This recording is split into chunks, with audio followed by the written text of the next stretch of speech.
25절까지입니다. 사도행전 8장 14절에서 25절까지.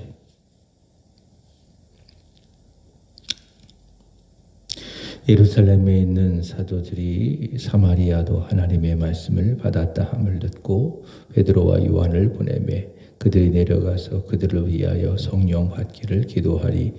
이는 아직 한 사람에게도 성령 내리시리 없고 오직 주 예수의 이름으로 세례만 받을 뿐이더라.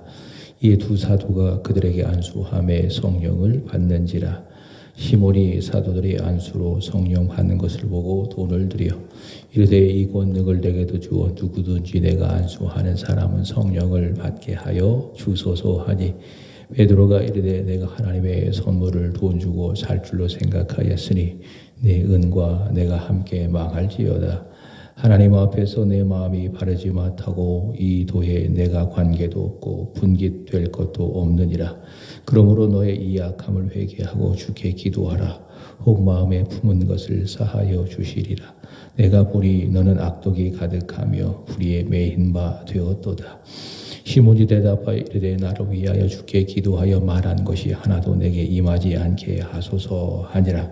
두 사도가 주의 말씀을 증언하여 말한 후 예루살렘으로 돌아갈새 사마리아인의 여러 마을에서 복음을 전하니라. 아멘. 믿음이 성령이 충만한 사람, 하나님의 사람, 전도자 빌립을 통해서 사마리아 땅에 복음이 전해집니다. 이 사도행전을 기록한 의사죠. 누가는 참 다양하면서도 풍성하게 복음을 표현합니다. 어제 본문을 한번 보시면은 스데반의 순교로 인해서 흩어진 제자들이 4절의 말씀을 보시면은 복음의 말씀을 전했다. 복음의 말씀이라고 이야기하고 5절의 말씀을 보시면은 그 복음의 말씀의 내용이 무엇인가 하면은 그리스도를 전파했다. 이렇게 이야기하고 12절의 말씀을 보시면은 빌립이 하나님의 나라와 예수 그리스도의 이름에 관하여 전도했다. 이렇게 이야기하고 있습니다. 그리고 오늘 본문 14절 말씀을 보시면은 하나님의 말씀이라고 또 이야기하고 있습니다. 이렇게 누가는 복음을 다양하게 말하게 되는데요. 빌립이 전한 그 복음을 들은 사마리아 사람들이 믿고 남녀가 다 세례를 받게 되는 겁니다. 자, 그런데 14절 말씀을 보시면은 사마리아 사람들이 하나님의 말씀을 받았다. 그러니까 복음, 그리스도, 예수 그리스도의 이름, 하나님의 나라, 이런 하나님의 말씀을 받았다라고 하는 이 소식이 예루살렘 교회까지 들려지게 됩니다. 그러자 예루살렘 교회에 있던 사도들이죠. 자, 그 중에 대표하는 두 사도 베드로와 요한이 직접 사마리아로 내려가서 15절의 말씀을 보시면은 그들을 위하여 기도하는 겁니다. 성령 받기를 기도하는 겁니다. 이렇게 베드로와 요한이 이 사마리아 사람들이 성령 받기를 기도했다라고 하는 이 일에 대하여 누가가 덧붙여 설명하기를 16절의 말씀을 보시면은 이는 아직 한 사람에게도 성령 내리신 일이 없고 오직 주 예수의 이름으로 세례만 받을 뿐이더라라고 이야기하고 있습니다. 그러니까 그들에게 위하여 성령 받기를 간절히 기도하고, 자, 그랬더니 17절의 말씀을 보시면은 두 사도가 그들에게 안수함에 그들이 성령을 받았다라고 말하고 있습니다. 이 부분에 대해서 해석이 필요합니다. 어떤 신학자는 빌립이 사마리아 사람들에게 복음을 전했잖아요. 근데 그들이 그 복음을 듣고 예수님을 믿었잖아요. 근데 이들의 믿음이 부족했다. 이들의 믿음이 불완전했다. 그래서 두 사도가 사마리아로 가서 복음을 전하여 성령을 그들이 받으니 그들의 믿음이 완전하여졌다. 이렇게 해석을 합니다. 그러나 그렇지 않습니다. 12절 이들은 누구냐? 빌립이 전한 복음을 들었지요. 그 다음에 믿었지요. 그 다음에 세례를 받았습니다. 자, 듣고 믿고 세례를 받았습니다. 자, 이렇게 듣고 믿고 세례를 받으면 사도행전 2장 38절의 말씀처럼 성령의 선물을 받게 되는 겁니다. 자, 이런 것을 뭐라고 이야기하는가 하면은 거듭났다, 중생했다, 이렇게 말할 수가 있겠지요. 요한복음 3장 예수님의 말씀처럼 복음을 듣고 믿고 세례를 받으면은 성령으로 거듭나게 되는 겁니다. 자, 예수를 믿은 사람은 이렇게 성령으로 거듭나서 중생해서 성령을 받아 하나님을 향하여 아버지라고 부르고 예수님을 향하여 주라 부르게 되는 겁니다. 그러니까 성령의 역사가 이런 거예요. 성령의 보편적인 일반적인 본질적인 역사가 무엇이냐? 바로 중생하게 하는 거예요. 허물과 죄로 죽은 사람을 살리시고 또 성령께서 그 사람에게 믿음을 주셔서 들을 수 있는 귀를 주셔서 복음이 전파될 때에 믿게 하시고 그리고 믿어 중생하게 하시고 또 중생은 그 사람 마음속에 계시게 되는 겁니다. 자, 이런 의미로 사마리아 사람들이 빌립이 전하는 복음, 그리스도 하나님의 나라, 예수 그리스도의 이름, 이것을 들었어요. 그리고 믿고 중생했습니다. 그리고 이들은 성령을 받게 되는 겁니다. 자, 그렇다면은 사마리아 사람들이 이렇게 하나님의 말씀을 받았다라는 소식을 듣고 두 사도가 가서 성령 받기를 기도했다. 자, 그랬더니 그들에게 성령이 임했다. 그들이 성령을 받았다라고 하는 것은 특별한 의미로 이해를 해야 되겠지요.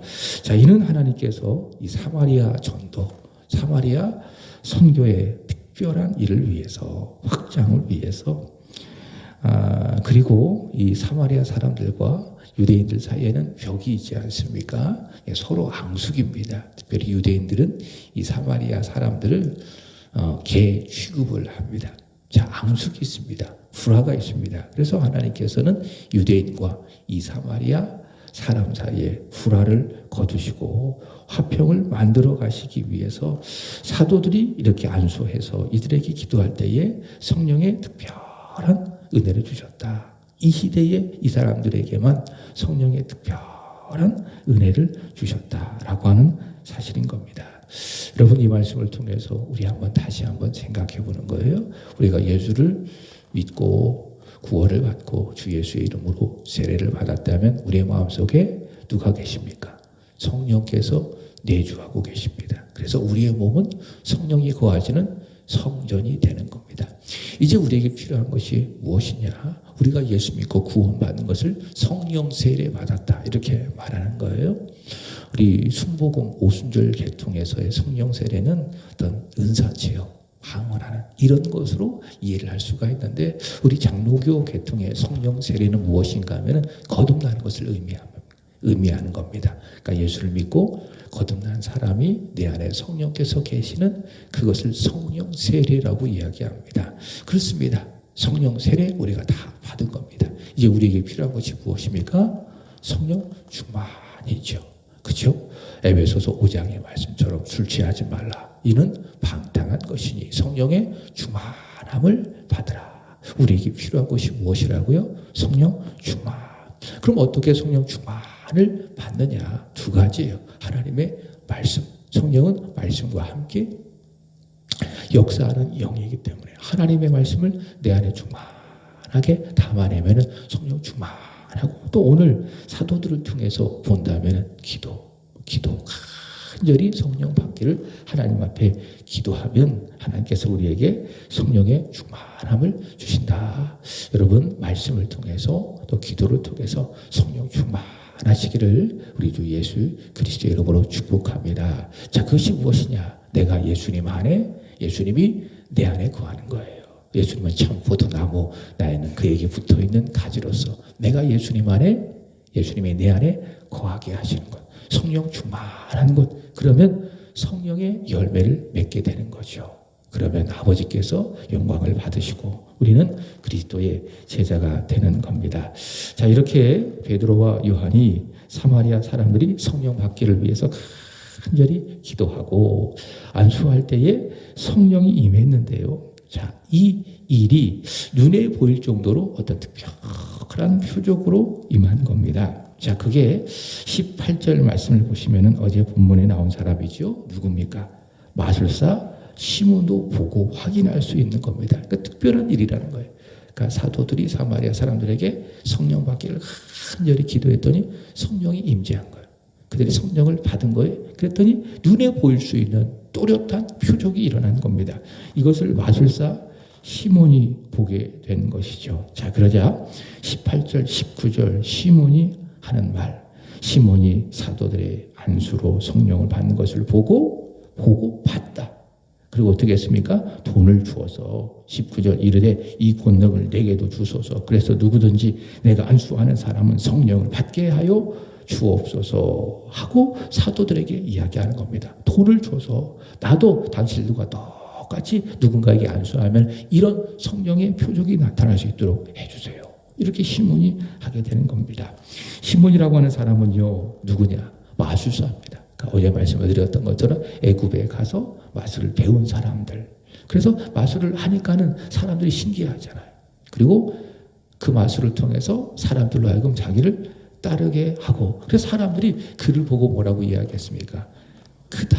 하나님의 능력이다. 라고 이야기했죠. 그래서 사람들이 많이 이 시몬을 따르게 되니까 자동적으로 따라온 것이 무엇인가 하면 많은 돈입니다. 그러니까 돈을 많이 얻은 거예요. 오늘날 사이비 이단 교주들이 그렇지 않습니까? 뭐 시몬처럼 마술을 행하지 아니한다 할지라도 화려한 언변으로, 그리고 말도 안 되는 그런 잘못된 교리를 가지고 사람들을 미혹해서 막 자기들을 따르게 하는 것 아니겠습니까? 그래서 사람들이 많이 모이죠. 뭐 신천지도 그렇고 하나님의 교회도 그렇고 통일교 문성명도 그렇고, 그죠? 심지어 허경영도 사실 그게 내용만 우리와 다를 뿐이 그게 종교예요. 그게 신이거든요. 사람들이 다 모여들잖아요. 그럼 당연하게 자연스럽게 이 교주들에게 따라온 것이 무엇인가 하면 바로 돈이라는 겁니다. 많은 돈을 얻게 되는 거죠. 자, 이게 누구냐? 이런 사람이 누구냐? 바로 시몬이다. 마술을 통해서 사람들을 미혹해서 많이 따라오게 하고, 그래서 막대한 돈을 얻은 사람이 바로 시몬이다. 그래서 돈이 많은데 사도들이 안수해서 사마리아 사람들로 하여금 성령을 받게 하는 것을 보니 지금까지 자신이 마술을 해서 사람들을 따르게 하는 것과 전혀 차원이 다른 겁니다. 차원이 다른 겁니다. 그래서 이거는 신세계다. 그래서 이제는 마술이 아니라 이 사도들처럼 자기는 이렇게 안수를 해가지고 사람들로 하여금 이런 성령을 받게 해야 되겠다. 그래서 더 많은 사람들로 하여금 자기를 따르게 해야 되겠다라고 생각을 하고 그 돈을 사도에게 줘서 나도 당신처럼 안수해서 성령을 받게 해주세요라고 이야기하고 있습니다. 이렇게 해서 더 많은 사람들을 따르게 해서 결국에 더 많은 돈을 모으려고 한 겁니다. 누가요? 바로 이 시몬이에요. 그래서 이 시몬은요, 이렇게 말하고 싶어요. 장사꾼이다. 장사꾼이다. 그러니까 돈을 많이 벌려고 하는 일종의 종교 장사꾼이다. 종교라고 하는 이름을 이용해서, 하나님이라고 하는 이름을 이용해서 결국에는 많은 재물을 모으려고 하는 이른바 종교 장사꾼이다. 이렇게 말하고 싶습니다. 영어에도 보면은 시모니라고 하는 것이 있습니다. S-I-M-O-N-Y. 정확하게 스펠이 부르겠네요. 시모니라는 것이 있습니다. 시모니, 이것을 무엇이라고 이야기하는가 하면 성직매매라고 이야기합니다. 한번 찾아보세요. 시모니, 이것을 성직매매. 바로 이 시몬이라는 이름을 따서 시모니, 그러면은 영어에서 성직매매, 이렇게 말을 하는 겁니다. 중세시대 때에 로마 가톨릭이 부패한 여러 가지 원인이 있죠. 그래서 16세기에 루터라, 칼비를 통해서 종교개혁이 일어나서 오늘날 우리 교회가 생긴 것이 아니겠습니까? 중세교회가 부패한 것도 다 원인이 있습니다. 무엇이냐? 성경에 떠나고 교황을 거의 신적인 존재로 추대하고, 이런 것도 있겠지만 그 중에 하나가 무엇인가 하면은 성직매매 때문에 그렇습니다. 그래서 돈으로 추기경을 사고 대주교를 사고 수도원장 자리를 사고 이런 성직매매가 많이 그 당시에 흔했기 때문에 중세교회가 부패하고 타락할 수밖에 없었다. 이게 그 당시에 성직매매예요. 이게 장사죠. 종교 장사하는 것이죠. 예수님께서는 마태복음 6장 24절에 말씀하셨습니다. 겸하여 섬길 수 없다. 하나님과 재물을 겸하여 섬길 수가 없다라고 이야기합니다. 하나님을 섬기든지 아니면 재물을 섬기든지 둘 중에 하나만 하는 거예요. 우리 예수 믿는 사람들은 돈이 하나님이 돼서는 안 돼요. 돈과 재물을 겸하여 하나님을 섬길 수가 없는 거예요. 그렇죠? 이게 우리 예수 믿는 사람인데, 자, 그런데 하나님의 말씀을 이용을 해서 성직을 사고 팔거나 그래서 재물을 모으려고 하는 거, 오늘 시몬처럼 그게 뭡니까? 이게 종교 장사다. 주일의 목자와 양에 대해서 전했던 말씀처럼 사꾼이다. 사꾼과 같은 사람들이다. 20절에 말씀하는 것처럼 결국 그런 사람들은 어떻게 됩니까? 망하는 거예요. 무엇과 함께? 돈과 함께 망하는 거예요. 그것이 무엇이냐? 22절 하나님 앞에서 악한 거라는 거예요. 그러니까 교회 바깥에서 내가 종교 활동이 아니라 경제 활동을 해가지고 돈을 모으는 것은 악한 것이 아니에요. 수요일에 말씀을 드렸던 것처럼 그것이 하나님을 영화롭게 하고 하나님을 즐거워하는 것이라면 그것도 하나님께 기쁨이 될 수 있는 겁니다. 자, 그렇지만은 목사가 아니면 교회에 관련된 일을 하는 사람들이 그 일을 해가지고 돈을 모으려고 하는 것을 뭐라고 이야기한다고요? 그걸 종교 장사꾼이라고 이야기하는 거예요. 그걸 사꾼이라고 이야기하는 거죠. 우리나라 같은 경우에도 이런 일들이 종종 벌어지지 않았습니까? 교회 안에 한기총 선교하면은 막 금품을 돌려가지고 그 자리를 막 사고 다 성직매매, 다 종교 장사하는 거예요. 신문과 같은 그런 일들이라고 하는 것이죠. 그게 뭐냐? 망하는 거예요. 하나님 앞에서 악한 것이다. 결국엔 돈과 함께 망할 수밖에 없는 겁니다. 자, 성령을 돈으로 살 수 있다면 이 시몬처럼 없는 사람들은요, 가난한 사람들은요, 성령을 받지 못하는 거예요. 성령을 돈으로 살 수 있다면 시몬의 생각처럼 종교 장사꾼, 성직 매매자 이 시몬처럼 성령을 돈으로 살 수 있다면 없는 사람들, 가난한 사람들은 성령을 받지 못하고, 그러나 오늘 여기 시몬처럼 돈이 있는 사람들은 성령을 받게 되고, 여러분 성령은 절대로 그렇게 임하시지 않습니다. 성령은 누구십니까? 하나님이세요. 아버지, 아들과 권능과 영광과 그 본질에 있어서 동등한 제3의 하나님이시다. 그래서 주권을 갖고 계신 하나님이시기 때문에 주시고자 하는 자에게 성령께서 임하시지 돈 있는 사람에게 임하고 없는 사람에게 임하지 않는 그런 분이 아니시다. 하나님의 주권을 따라서 필요한 사람에게 뜻을 따라서 하나님께서는 성령께서는 그 사람에게 임한다라는 겁니다. 자, 돈을 성령으로 살려고 하는 이 종교 장사꾼, 성직 매매자 이 시몬에게 베드로가 아주 강력한 메시지를 전합니다. 20절 베드로가 이르되 네가 하나님의 선물을 돈 주고 살 줄로 생각하였으니, 하나님의 선물은 어떻게 받는? 은혜로 받는 거예요. 성령께서 주권을 따라 주시는 거예요. 값없이 주시는 거예요. 그게 하나님의 선물이에요. 사람의 조건으로, 사람의 노력으로, 돈으로 받을 수 있는 것이 아니라 하나님의 선물은 어떻게 받는다고요? 은혜로 받는 것이다. 베드로가 이야기하는 거죠. 네가 하나님의 선물을 돈 주고 살 줄로 생각하였으니 네가 은과 함께 망할지어다. 이것은 저주가 아닙니다. 공의로우신 하나님의 선포입니다. 공의로우신 선포. 자, 그러나 22절. 자, 그러므로 베드로는 이렇게 이야기합니다. 너희 이 악함을 회개하고 주께 기도하라. 혹 마음에 품은 것을 사하여 주시리라. 자, 네가 은과 함께 망할 것이다 라고 베드로가 이야기하지만, 그러나 베드로는 이야기하는 거예요. 그러나 악함을 회개하고 주께 기도하면 혹 하나님께서 너의 죄를 사해 주실 것이다. 자, 이런 것을 본다면 하나님은 참 자비로우신 분이세요. 돈으로 성령을 살려고 하는 이 악함에도 하나님께서는 진심으로 회개한다면 받아주시고 사하여 주시는 분, 바로 하나님이시다. 하나님께는 용서받지 못할 죄가 없어요. 이런 죄도 다 용서받을 수 있다. 성직 매매한 죄도, 금품을 돌려가지고 총회장 자리를 살려고 한 이것도 악함이죠. 죄죠.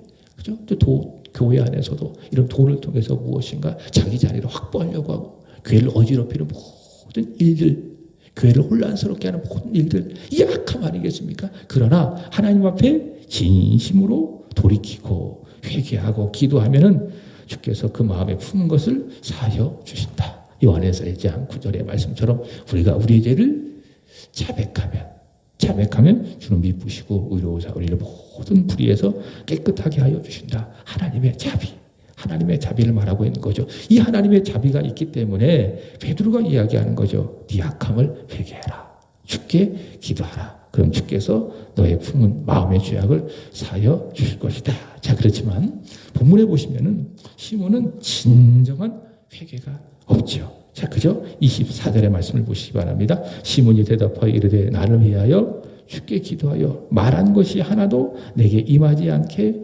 하소서. 그러니까 저주가 내게 임하지 않게 하여 주옵소서. 저주가 임하지 않기를 바랄 뿐이었죠. 바랄 뿐이었지 그 악함을 하나님 앞에서 회개를 하지 않는 겁니다. 저주가 무서운 거예요. 회개를 하지 않았다. 자, 이렇게 해서 시몬의 이야기가 받쳐지고 이후에 시몬이 어떻게 됐는지 누가는 말하고 있지 않습니다. 자, 어쨌든 사마리아 전도의 이야기를 하면서 중간에 이런 시몬 이야기가 있고 맞춰지고 25절의 말씀을 보시기 바랍니다. 두 사도가 주의 말씀을 증언하여 말한 후 예루살렘으로 돌아갈새 사마리아인의 여러 마을에서 복음을 전하니라.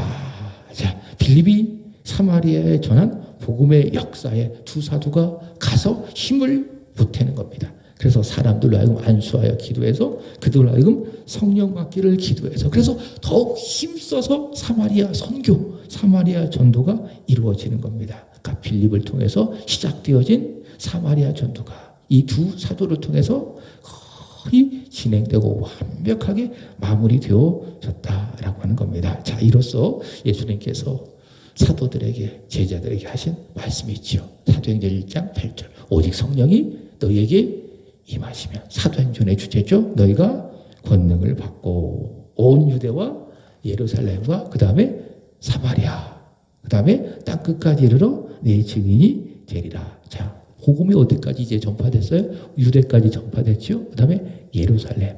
자, 스데반이 죽음으로 말미암아 흩어졌어요. 어디까지? 사마리아까지. 빌립이 복음을 전하고 또 사도들이 가서 복음을 더 전하고 성령을 받아서 사마리아 선교가 완수가 된 거예요. 그렇죠? 바로 이 주님의 말씀이 이들을 통해서 이루어진 겁니다. 사마리아의 복음이 전파되리라. 사마리아로 가서 너희가 내 증인이 되리라. 이게 뭐예요? 주님의 말씀, 예수님의 말씀, 예수께서 말씀하신 그대로 된 거죠. 여러분 그렇습니다. 이 세상의 역사는 다 예수께서 말씀하신 대로 됩니다.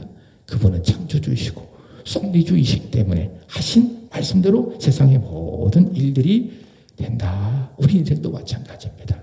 내 뜻대로, 내 의지대로, 내 생각대로, 내 계획대로 되는 게 아니에요. 결국에는 우리의 주권자이신 참 포도나무이신 예수 그리스도의 뜻대로 되는 겁니다. 자, 그러므로 예수님의 말씀을 굳게 붙드는 저와 여러분 우리 교회가 되기를 축복합니다. 주님 말씀하신 대로 되어지니 이 예수님의 말씀을 믿고 묵상하고 주여 말씀하옵소서 주의 뜻대로 되기를 원합니다. 제가 순종하기를 원합니다. 이런 믿음을 따라 살아가는 저와 여러분이 되기를 바랍니다. 모든 일 주 예수 그리스도의 말씀으로 됩니다. 바로 그것이 사마리아 복음 전도를 통해서 우리에게 보여주고 있습니다. 기도하겠습니다. 살아계신 하나님 아버지 그랬습니다.